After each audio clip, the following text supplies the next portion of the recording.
Hello guys, আসসালামু আলাইকুম। আজকে আমি আপনাদেরকে তাল রান্না করে দেখাবো।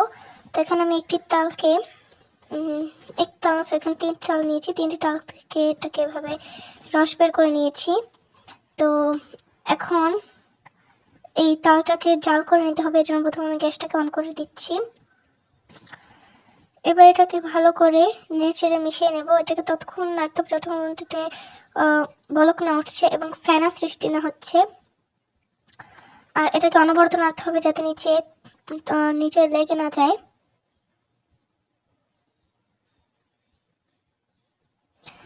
এই যে কিন্তু প্রচুর পরিমাণে ফেনা হয়েছে, এই ফেনাগুলোকে এখন তুলে দেব।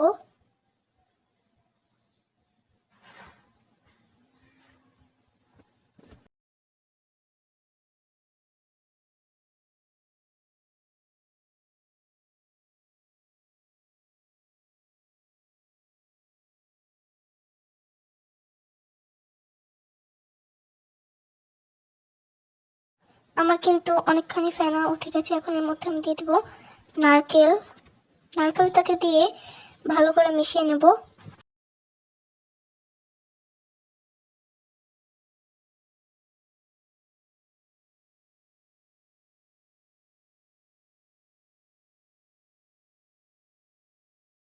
মিশিয়ে নেওয়া হয়ে গেলে এখানে আমি দিয়ে দেবো 1 কাপ চিনি।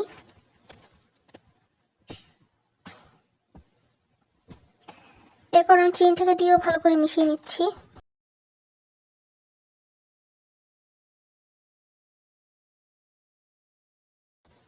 এখন আমি একটা পাত্রে চালের গুঁড়ো নিয়েছি 1 কাপ। এর মধ্যে আমি এখানে 1 কাপ দুধ দিয়ে দিচ্ছি। দুধটাকে ভালো করে মিশিয়ে নিচ্ছি এই চালের গুঁড়োর সাথে। চালের গুঁড়োটা দিলে কি হবে, চালের গুঁড়োটা দিলে তালটা ঘন হওয়া শুরু করবে খুব দ্রুত।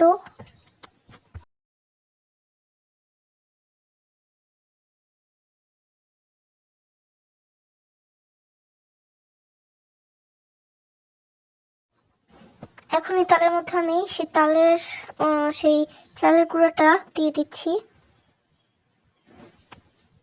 দিয়ে ভালো করে মিশিয়ে নিচ্ছি।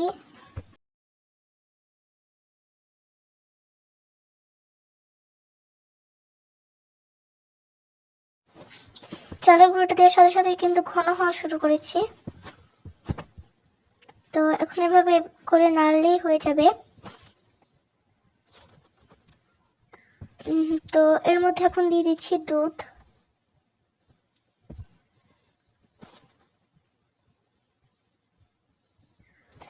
আর এই তালের মধ্যে যে যত বেশি দুধ দেবে তত বেশি ভালো লাগবে খেতে।